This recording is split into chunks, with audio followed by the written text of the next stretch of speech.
Hi, I'm Yvonne Pran, and welcome to Instagram on the desktop and microblogging. This is a procedure for creating and posting on Instagram from your desktop. Here's the situation. Instagram is one of the most popular and growing forms of social media today. Its use is just exploding.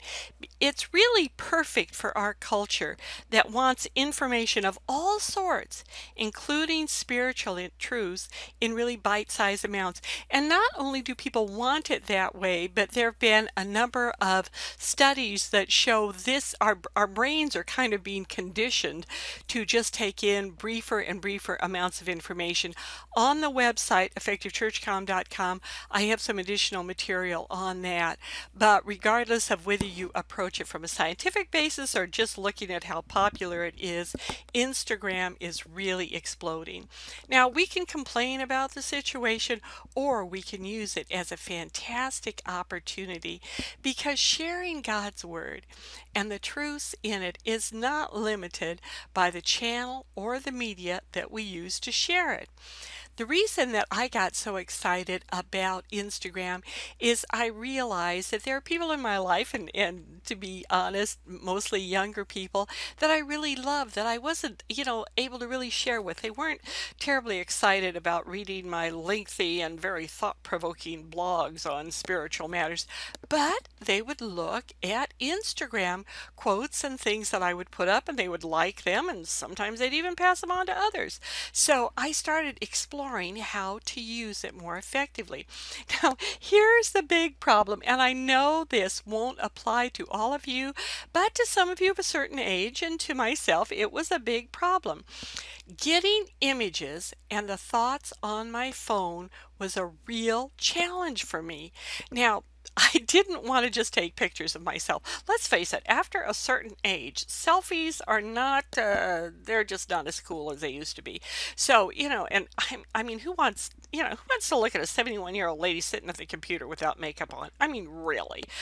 So, that wasn't particularly appealing to me. And with COVID, I'm not out there doing all sorts of exciting things. And you can only look at so many pictures of the flowers in my garden. And so that really didn't work. I like to craft images and words using things like Canva and Microsoft Publisher. I have a lot of fun doing that, but then how do I get them over to the phone? Also, I'm a speed typist on the keyboard. I come from the generation that, boy, I can just whip things out. But when it comes to thumb typing, I'm, well, as they say, all thumbs. So I would have the content, I'd have the ideas, I'd have some things I wanted to do, but how did I get them on to my phone? Because that's how people usually access Instagram. The solution, da da da da da, wonderful little app called Desktop for Instagram. And actually, since I started doing this, there are a number of different ones, but it's the neatest thing because I can create my images in Canva or Microsoft Publisher. I can easily add captions to them. I can also do what is called microblogging. And what microblogging is, this is where you have a limitation of words, and I'll give you the count in a little bit, where you can write, edit, you can polish it, and then you can upload that to go with your image. And I can do it all on my desktop. So I'm a real happy camper on this. Now I'm going to verbally go through how to do it, and then I'll demonstrate it for you. I will probably be doing additional videos on this, and please let me know after you look at this if it made sense or not.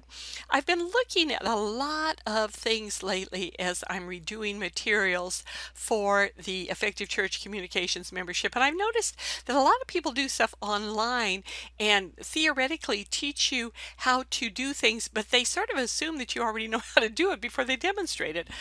I don't want to do that to you. I want this to make sense and to be comfortable for anyone looking at it. And if I have not accomplished that, please let me know. I'm going to, as I said, describe the process and then I'll demonstrate it. Okay, let's go into the process overview. I'm going to describe, what I do, and then I will demonstrate it. Step 1, create the written content. Find a verse or a quote that you want to share, some sort of a spiritual truth. Now, if desired, you can write a microblog. This is your commentary. It's additional thoughts on the verse or the quote.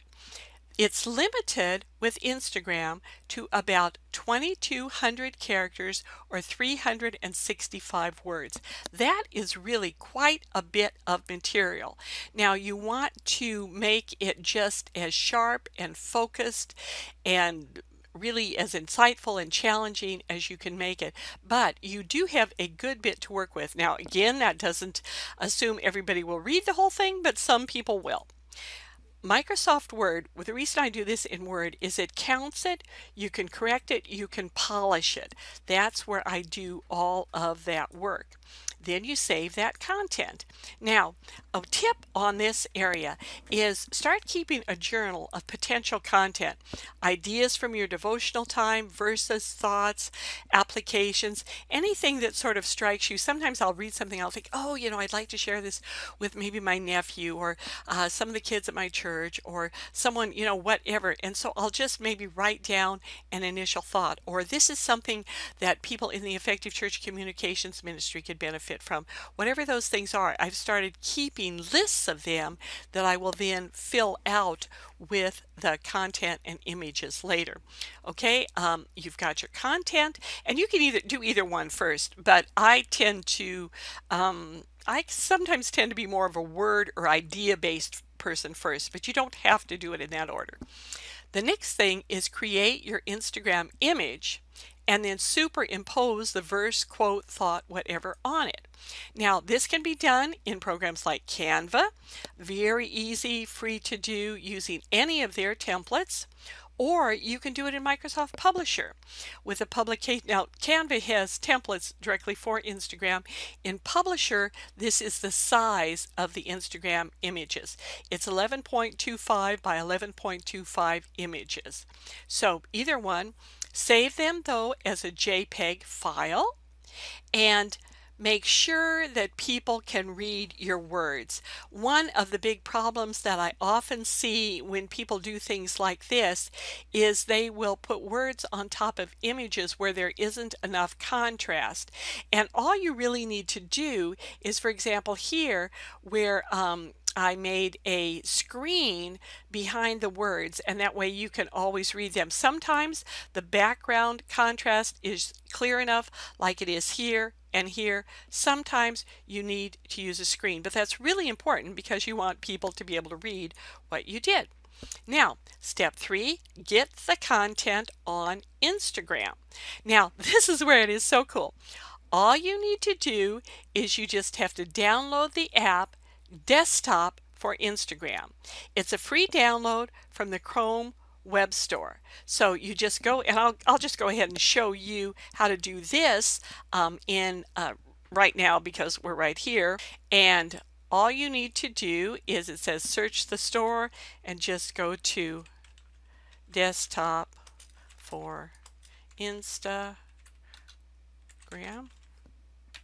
Click enter and Desktop for Instagram, and all you have to do, I've already got it on my computer, but you just click it, it downloads right into your computer, and actually you see here it is, it loads right up in your browser. Now this is how you do it for the PC. I'm sorry, I don't have a Mac. I don't know how you do it for that, but I would assume that it is relatively similar. Once you have done that, when you then click on the little image right there, this is what pops up. Isn't that the greatest thing? I'll show you how to use it in a few minutes. But there's just like your little phone, but you're on your desktop, which couldn't be easier. So let me go back to our presentation. So you've got that. Then the picture of your phone pops up, as I said. And I will demonstrate this for you in just a minute, but I want to go through the whole process. You click on the plus sign at the bottom right here, and I'll show that to you in just a minute. Load up your image, click on next, and you can add your caption. And let me go through the rest of the demonstration, and I'll show you how this works. Okay, here we are on this is just on the desktop of my computer. I'm going to click on the little plus sign and I can open up a picture. And here are some different images that I created. Let's see which one. Let's go ahead and just use this one. Click on that. Few words are more wonderful to hear than welcome home. And so I got that. I like how it is. That's just great. Then I'm going to click next. And then here where it says write a caption, I'm going to go down to my file that I created in Microsoft Word. Now what got me thinking about this particular one, I just put this here for you.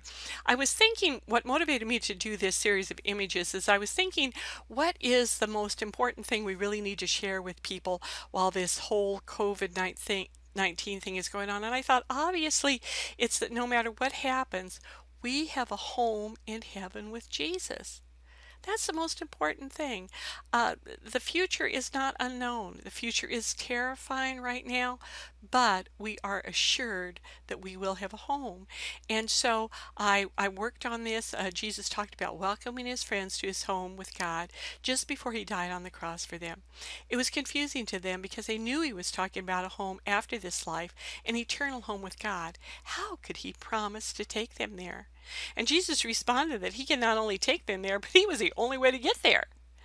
That Jesus is the only way to God has been one of the most offensive and confusing claims about the Christian life to Jesus' friends then and to people now. But it makes perfectly good sense when you realize that Jesus was not talking about some spiritual insider club anybody who was good enough or rich enough could belong to if they wanted to, but about his home with God. God created humanity to live with him.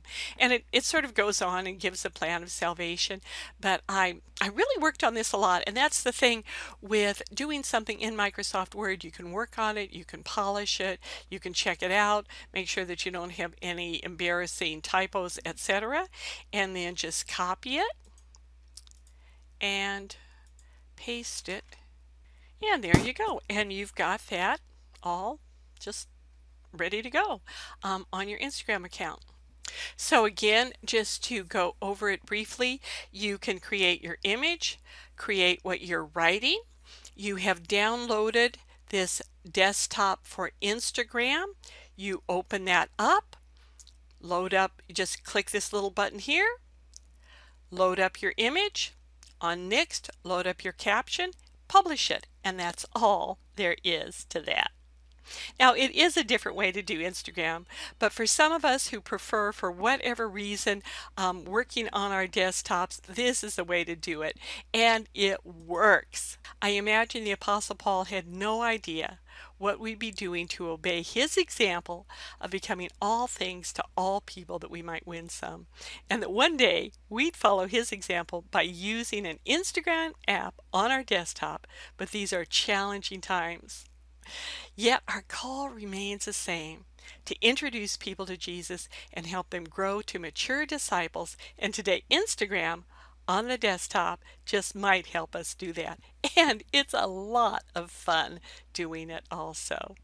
For lots more on church communications, go to www.effectivechurchcom.com, and may the Lord bless you, give you peace, protect you, and make you very productive in his service today as we all work to fully fulfill his great commission. Amen.